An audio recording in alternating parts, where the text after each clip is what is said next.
Imagine an astronaut aboard a spaceship. He is conducting an experiment with two balls moving at speeds near the speed of light. From the astronaut's perspective, the collision between the balls appears straightforward. The balls are traveling in a clear and rhythmic path. However, things look different from Earth. The spaceship is also traveling at a velocity close to the speed of light as it passes near Earth. A stationary observer sees the balls' collision not as a simple straight line but as a diagonal path. This is due to the relativistic effects of velocity addition and aberration of light. Relativistic effects cause the Earth observer to perceive the motion differently. In this scenario, we face a key question.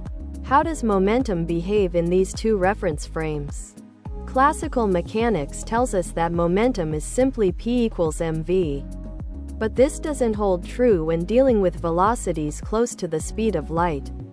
Instead, we must turn to the relativistic formula for momentum that uses the Lorentz factor.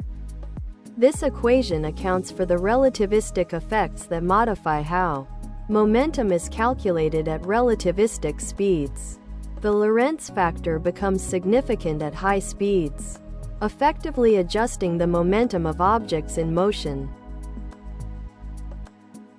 A spaceship is moving at a velocity of 0.4 c relative to Earth and carries out an experiment involving two balls of mass 0.5 kilograms each.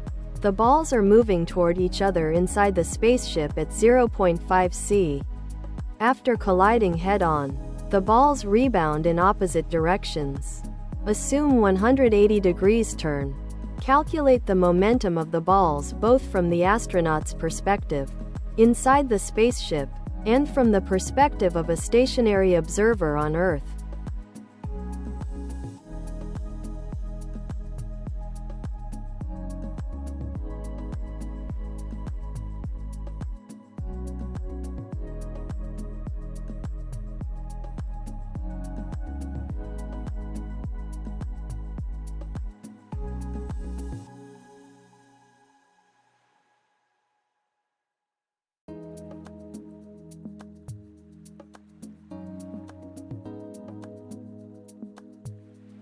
You may ask, why are there two momentum values for the object in two different frames of reference?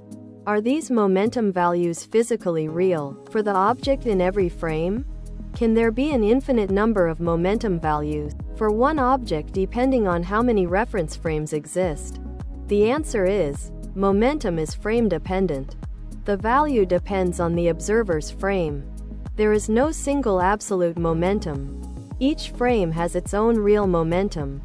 Physics ensures that conservation laws still hold in all frames, thanks to Lorentz transformations.